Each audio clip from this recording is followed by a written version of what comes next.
Donc là vous voilà dans la zone humide des Rinceaux. Alors vous seriez venu ici il y a 10-15 ans, pour ceux peut-être qui avaient connu déjà le site à l'époque, c'était une friche. C'était vraiment un espace envahi par la végétation en tout genre, avec même dans l'histoire un peu des pots sauvages. On avait un petit peu de tout dans cette zone-là. La commune de Molyneuf a réfléchi à l'époque à un petit peu valoriser ce site de 10 hectares, mine de rien, qui était privé pour la plupart, avec des bancs, il y avait des terrains communaux mais des terrains aussi privés. L'idée c'était de valoriser ce site. En entrée de bourg, proche de l'A6, il y avait quelque chose à faire. Et donc là, le syndicat, on a fait un travail commun entre le syndicat de l'A6, la commune de Molyneuf et d'autres partenaires pour essayer de voir qu'est-ce qu'on pouvait faire sur ce site-là.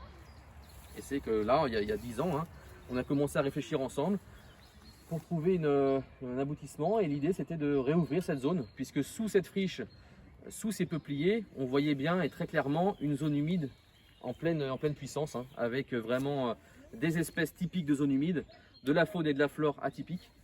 Et l'idée, c'était de dire, on va aider naturellement ce que veut faire cette zone humide-là. Donc, un projet s'est monté avec le syndicat, ses partenaires financiers et techniques, pour accompagner la commune là-dessus. 2012, démarrage des travaux, ouverture, avec Loir-et-Cher Nature, avec le CDPNE, pour savoir aussi comment les milieux, cette mosaïque de milieux se répartissait, avec des zones déjà plus humides, des zones plus sèches. Voilà, voir ce qui pouvait être fait en respect de la nature. Donc là, un plan s'est établi en disant, voilà, on va recréer plutôt une mare découverte que vous allez découvrir pendant l'éco-balade. Des zones plutôt sèches pour favoriser d'autres types de faune, des zones plus humides avec de la roselière, là aussi pour cette biodiversité finalement qu'on peut accueillir en bord de 6.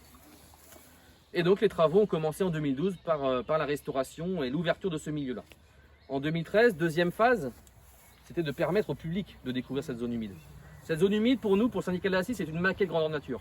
Ça permet d'avoir sur un seul et même espace toute la mosaïque de milieux qu'on peut retrouver sur le bassin.